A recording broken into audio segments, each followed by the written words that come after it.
If you think being a realtor is all about fancy suits and big commission checks, think again. Today, I'm sharing 4 hard truths I wish I knew before I became a realtor. The lessons that could save you money, time, and stress. Number 1, brokerages, brokerages, brokerages. Let's start with the big one, brokerages. I'd be a lot wealthier today if I'd chosen the right one from the start. Here's the deal. Most agents will switch brokerages at least 4 times in their first 3 years. Why? Because choosing a brokerage isn't like a typical job interview where you're selling yourself to get hired. The truth is, brokerages need you. The more agents they have, the more splits and commission they can take. When I started my first year, I sold 40 homes and sold $4.5 million in sales volume, which by the way is not normal. But after the splits, I only made 65 grand.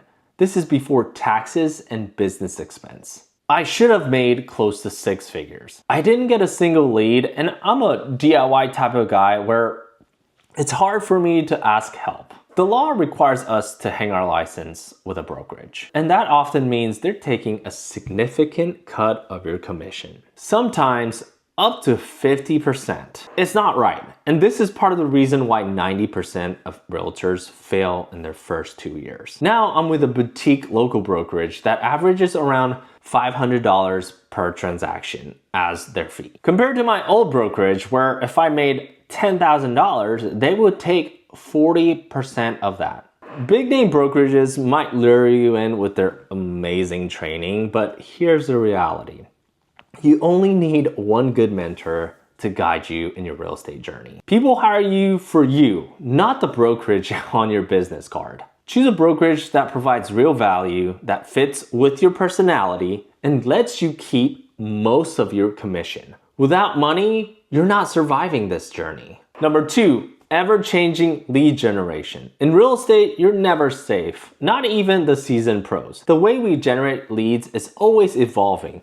Radio ads used to work, then TV took over, then Zillow ads, then hiring callers. But what works today might not work tomorrow. Lead generation is like paying rent. It's a constant expense. Exploring to find new lead generation is always going to be costly without any guarantees. Whether it's making videos, paying for leads, or networking, you're always experimenting. And what works depends on your personality. For example, I'm not a big crowd type of guy, so you won't see me hosting huge events. Instead, I find success through more of a direct approach. So my colleagues throw big parties and it's been very successful. In my area, there are about 2,500 realtors and I'm in the top 50 when it comes to units sold. I have consistently made 6 figures in the past 5 years, but I still don't feel safe. Why?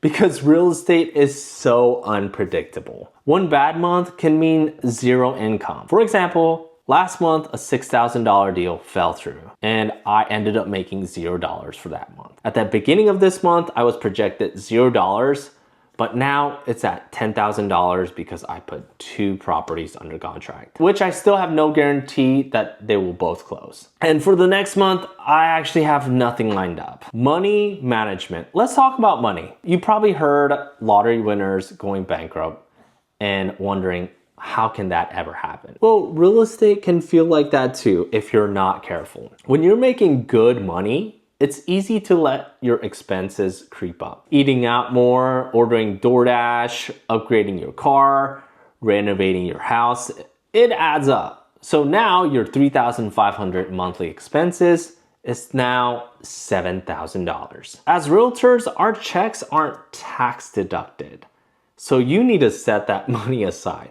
Trust me, you don't want to get caught off guard during the IRS season when Uncle Sam comes knocking. You have to monitor and stay disciplined in your spending. I'm saying this as I'm waiting for my DoorDash order to get here. Number 4, having tough skin. Real estate can bring out the ugly side of people because it involves a lot of money and emotions. It can really take the joy out of interacting or getting to know someone because of this job. You can show a client 30 homes for over 6 months, and if they find a dream house and you're not available because you're on vacation, they're gonna get that house with or without you. Or you can follow up and provide all the value to a homeowner for over a year, only to find out on Zillow that the house got listed with another realtor who happened to be there at the right time, at the right place. Or a client who asks you to show houses from 8 a.m. to 6 p.m. and you finally find the right house, but all of a sudden they ghost you and go straight to the listing agent so they can try to save a few bucks. Although you could have negotiated for a better price. I've had sleepless nights. I've had intense hatred before. That's when I just really had to pray for peace. My advice, find a good realtor friend to vent with, and it's okay to talk crap. But always find a way to move on and get back to the business. Thanks for sticking with me to the end. I hope this provided you guys a great insight about becoming a realtor. And if you have clients that want to move to Pensacola, Florida, send them my way and connect with me on YouTube and Instagram. See you next time.